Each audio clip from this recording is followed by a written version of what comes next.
Hey guys, how's it going? So anyone who spent a significant amount of time on the internet probably would have come across these like craft slash hack type channels, stuff like 5 Minute Crafts, Blossom, Troom are the big ones. They're all basically content farms who just smash out these like sped up craft videos with bright colors and really jumpy editing, and it's very engaging. But 99% of the time, the life hack or craft that they're making either is completely false and doesn't work at all, or just looks like absolute garbage. But they're so successful. We're talking hundreds of millions of views on these videos. So because I follow a lot of plant-related pages on Instagram, I'm constantly being pushed these like plant crafts or hacks or whatever. And they're so ridiculous. They're just so bad. Like, a lot of them involve doing like make your own fertilizer or something out of like household items, and it's just like, buy a fertilizer, it's a couple bucks at the hardware store. You don't have to put your own hair in a bottle with some rusty nails and leave it to sit for 2 weeks before pouring that on your plants because the calcium will come out. It's so dumb. So I think most of the videos are pretty harmless, but like the thing that frustrates me is that they're just spreading misinformation a lot of the time, and people are going to take that information away and use it to do terrible things to their plants, and they're just going to end up with a bunch of dead plants and disappointment. So a few weeks ago I decided to try out some of these hacks, and today we're going to look at the result of those and see whether or not they worked. Spoiler alert, they're not going to work. And then have a little chat about what went wrong and how you could actually go about achieving the things that they're trying to achieve in the videos. Just to give you a little taste of what these videos are like, I'm just gonna play this one for you. So we've got a banana and a chili, and we're gonna pop the chili into the banana, and then bam. What? There's something about the dramatic zoom at the end that just gets me. Like, it's so like pleased with itself. It's like, bam, we did that. And then it doesn't even say at the end what it's gonna do. It's just like, yep, do this. Love that. So I feel like that kind of exemplifies the just like fast-paced jump cutty bullshit that is the 5 Minute Craft brand. So the first video we're going to be looking at is the one that I've seen probably the most, of planting a rose stick dipped in honey into a potato and putting that in soil and hoping that that will grow into a beautiful rose bush. So the hypothesis that I wrote down when I first started this was that the rose stick will die and the potato will sprout. So here's our potato and rose. So sure enough, pull out the rose stick. It's no longer green at all. It is dead, no roots whatsoever, rotting a bit at the base. Not a rose plant. So that confirms the first assumption that this is not going to be able to grow into a rose bush. Now the second part, dig out a little potato here. So this guy has started to grow some roots. So this is a great life hack if you want a really roundabout way to grow a potato plant. But in terms of growing a rose plant, not gonna work. So I'm actually gonna pop this guy back in, root side down. I'm gonna let him continue to grow. So why didn't that work? First of all, from my experience, it is very difficult to propagate cut flowers like roses without a rooting hormone. They're not like pothos, who you can pop them in water and they'll grow roots immediately. Think about how often you put cut flowers in water and they don't grow roots. So it's not just gonna happen like that. I think what they're trying to do here is use the honey as a rooting hormone. And I did a little bit of research into this, and it looks like honey does contain a little bit of phosphorus, which is a nutrient that they add into rooting hormones, but just because it's got phosphorus in it does not mean that it is a rooting hormone.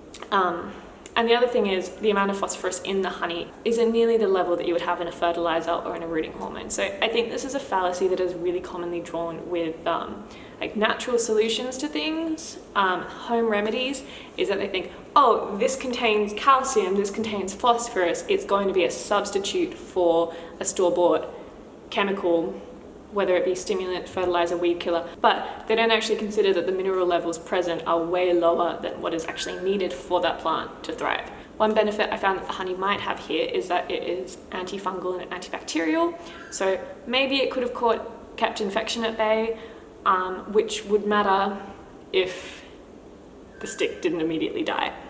So if you wanted to go about propagating a rose properly, you definitely wouldn't want to use a cut rose from a store, because that's already been refrigerated, it's already been in water, it's not fresh.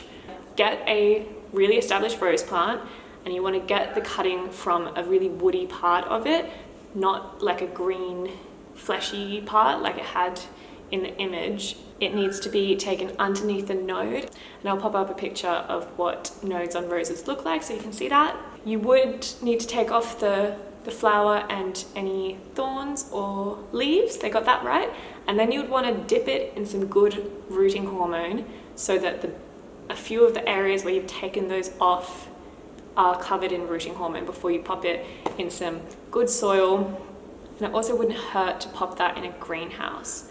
I understand the theory behind this, but I've never actually tried it, so if anybody wants to see that happening in a follow-up video, I'm really keen to give that a go, and then I can recap and we can have a look at what should have been done here.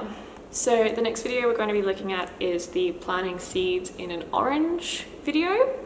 So first of all, I don't hate the idea of this shoe rack planter wall situation, as long as you waterproof the bottoms of it.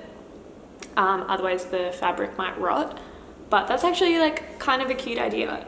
What I do have a problem with is the planting the seed in the orange.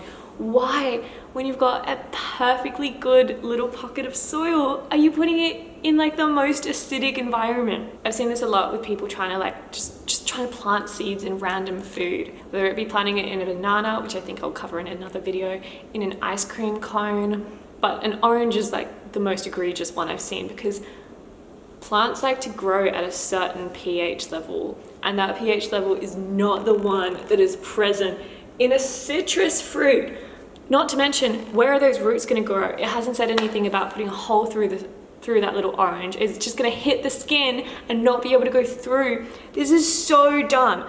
Anyway, I tried it, and I don't have the result here because, as you would expect, when you leave a juiced orange peel for a few weeks, it's going to rot. And it did, and it was disgusting, and I had to touch it to throw it out, and there was absolutely no way I was bringing that inside my house. If you want to do this successfully, sure, try the shoe rack thing. That looks cute. Just plant seeds in soil where they're meant to be planted.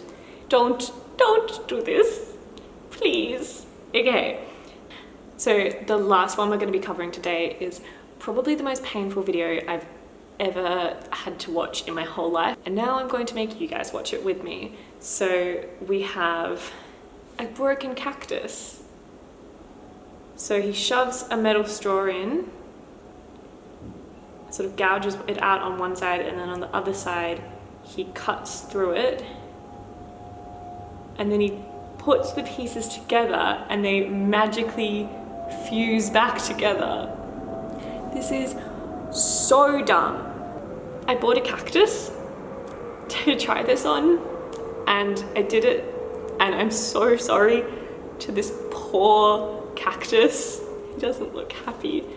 What's happened is what I expected to happen, which is the end has just shriveled up and they've calloused over. Hey, what's up? It's Editing Claude. I recorded a bunch of stuff explaining why this doesn't work, but watching over it's really boring, and it's basically just like how plants grow. So I'm not going to insult your intelligence by explaining to you why this won't work. And it's all shriveled up, and the other side is just looking so sad, and it's just a fucking absolute nightmare. So if you do want to fix your cactus, it's not going to happen. I would recommend, if you have a broken cactus, to propagate from that boy. If you don't like the look of a cactus with its head chopped off, you can even chop up the rest of that and do more propagations. Maybe at some point in the future I'll do a video on cactus propagations. Cactuses aren't really my area of expertise, but they're a type of succulent and I know quite a bit about succulents, so I think it'd be pretty easy for me to do a bit of research on that if that's something people are interested in. So I think that's where I'm going to leave it today. I have a few more videos to debunk, but I think I'm going to pop them in a follow-up video. So in the meantime, if anybody sees any bad plant life hacks, please send them my way and I will review them. Thank you so much for watching. If you don't already know, I also do botanical artworks and care zines, so I'll pop the links to all of that and my socials in the description. So thanks, have a good one.